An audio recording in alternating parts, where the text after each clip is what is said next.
Você aí, curte os meus vídeos, assiste todos os dias aqui, mas não tá inscrito? Eu vou te falar uma coisa, não custa nada, sabia? Sim, você vai só no botão de inscrever-se e pronto, você já me ajuda, você recebe os meus vídeos com notificação, fica muito mais fácil de você acompanhar os meus conteúdos. É só isso que eu peço pra você, tá bom? Valeu! Vamos lá, vamos falar de Corinthians e Barra de Santa Catarina. Quem é esse Barra? Como é que cai no sorteio Barra de Santa Catarina? Moleza, então, os caras estão na Série C. Eu já vou começar a falar sobre isso, porque para a gente entender qual é o nível do jogo que o Corinthians vai enfrentar nessa terça-feira na Ressacada. E por que na Ressacada, estádio do Avaí, em Florianópolis?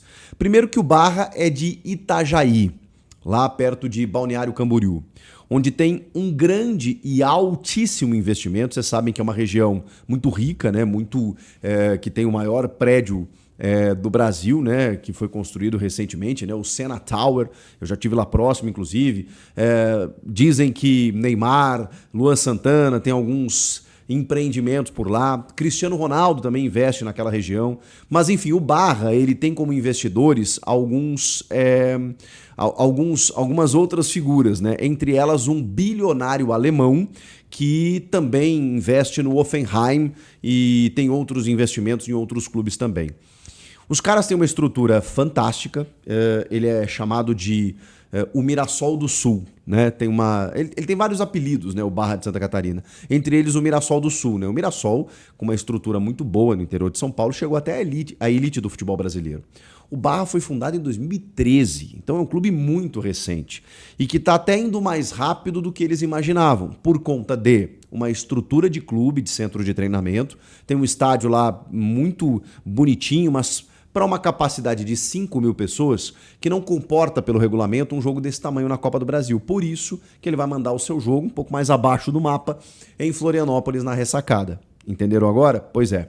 Mas o Barra, ele tem um investimento em categoria de base, tanto que 30% do seu elenco vem de jogadores da base.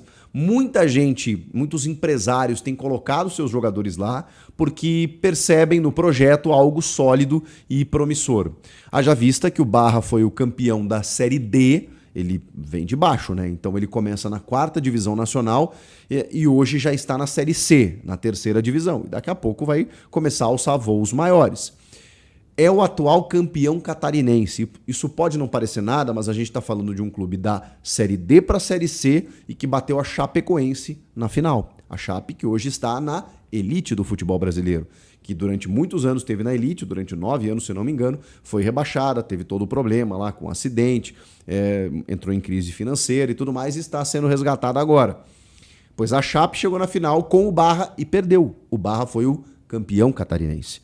Esse é o Barra que o Corinthians vai enfrentar com um clube recente, um clube novo, um clube que tem investimento, um clube quase um clube empresa, e que é curioso, né? Eles ficaram felizes de pegar o Corinthians na Copa do Brasil. E olha, que eles já bateram o América Mineiro e tem mais uma equipe que agora eu esqueci, que eles deixaram pelo meio do caminho. Eles já passaram por 2 fases na Copa do Brasil. E a cada fase, você sabe, eles vão colocando dinheiro no bolso. E não dá nem para comparar a folha de pagamento com um salário de um jogador do Corinthians. Mas e por que a comemoração por pegar o Corinthians nessa fase? Justamente porque o Corinthians é uma grandíssima vitrine para qualquer jogador, para qualquer clube, para qualquer dirigente. E foi essa justamente a explicação. Poxa, a gente vai entrar como zebra de qualquer maneira, vamos enfrentar uma equipe em que, nessa fase da Copa do Brasil, seremos, obviamente, os patinhos feios, né? Não tem problema nenhum. E quando você pega um Corinthians, você dá luz, né? Você ganha notoriedade ao projeto. Porque aí todo mundo, tipo o Chico Garcia, tá aqui falando quem é o Barra de Santa Catarina para vocês. É mais ou menos isso que eles pretendem quando eles encaram o Corinthians. E, cara, eles não têm nada a perder. São 2 jogos. Daqui a pouco, né? A gente nunca sabe o que pode acontecer. O meu amigo Marcelo Duó, narrador da Band News FM, ele fala, né? A Copa do Brasil é a Copa do Capeta. A gente sabe que lá na reta final, os favoritos, eles se apresentam. Mas é muito comum algumas zebras aparecerem pelo caminho. E o Barra se coloca mesmo nessa condição. Enfim, no que diz respeito ao Corinthians, vamos lá. Estamos falando do atual campeão. É isso mesmo.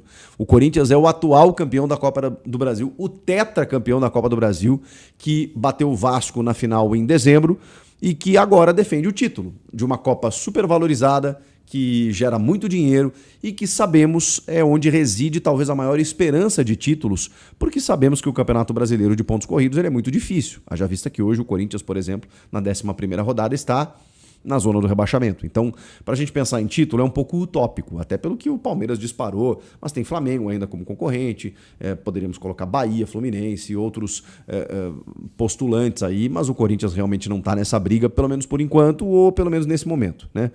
Não sei o que será amanhã. Agora, não é uma prioridade. A prioridade, mais uma vez, está dentro das Copas. O Corinthians começou muito bem na Libertadores e agora estreia na Copa do Brasil contra um adversário teoricamente bem inferior. Só que aí, vamos lá, vamos para o jogo. O Corinthians vai precisar descansar alguns jogadores. O que a gente já tinha falado, eu super respeito a declaração do Diniz. Ele é o técnico que está no dia a dia, ele já fez isso em outras equipes, ele que trabalha com os fisiologistas, ele que é o psicólogo, então assim, não sou eu aqui que vou dizer o que ele deve fazer ou não. Agora, eu como analista vejo algumas consequências daquilo que ele faz. Quando ele diz que jogador não é só carne e músculo e osso e eles podem jogar todos os jogos, eu daqui, olhando o jogo, concluo que não.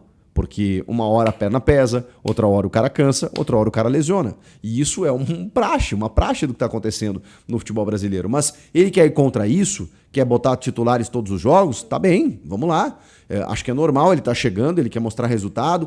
O Corinthians não tem um elenco tão vistoso assim, tem alguns jogadores machucados, então quando ele olha para o banco de reservas, ele percebe que talvez ele não tenha como manter o nível do jogo, então ele vai mantendo aqueles 11 titulares e tá tudo certo, é uma escolha dele, especialmente nos primeiros jogos. Chegou o momento em que ele vai precisar descansar a galera, porque o jogo em Salvador, contra o Vitória no Barradão, ele foi puxado.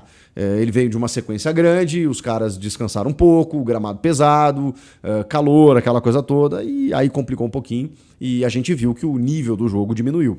Só que agora é uma estreia de uma competição em que você...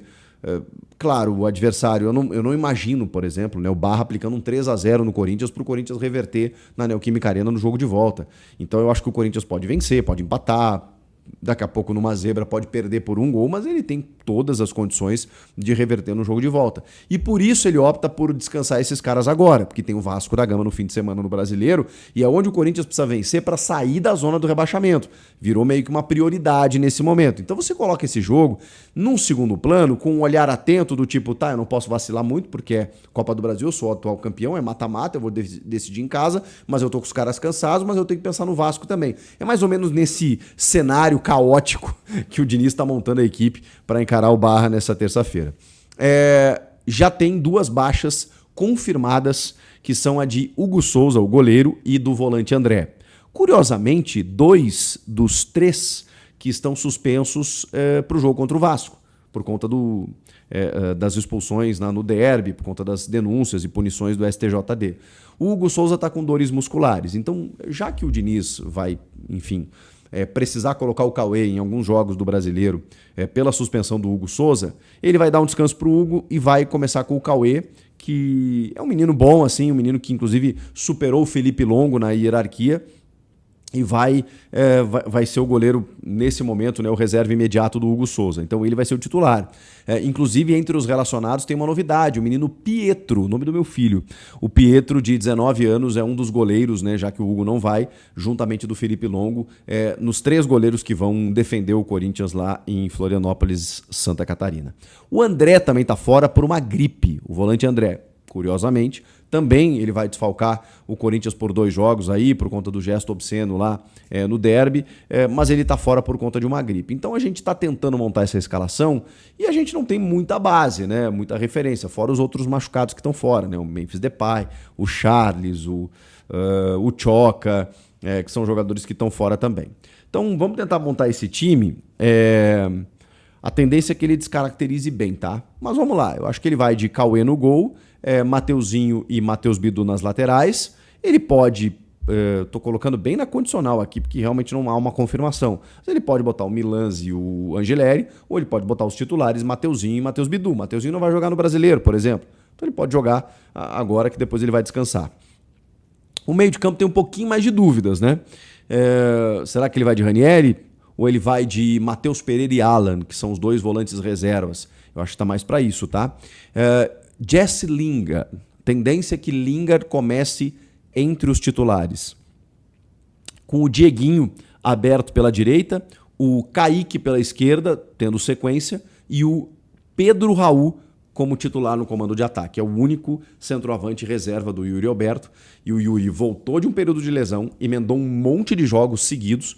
A gente sabe da capacidade genética do Yuri, mas vamos lá, né?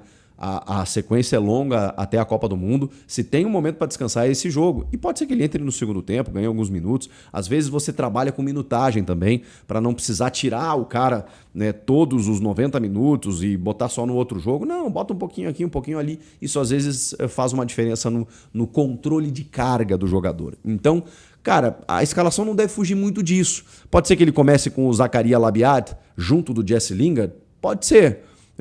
Mas eu acho que é mais provável que ele dê a titularidade para o Lingard e deixe o Zakaria para o segundo tempo, colocando o Dieguinho, colocando o Kaique, Pedro Raul, tem o Vitinho também, que perdeu bastante espaço. No meio de campo, né, tem esses volantes aí, mas tem o André Carrilho, que ele é quase um titular, né? Ele é um cara que normalmente quando você tem ele à disposição recuperado 100%, você usa.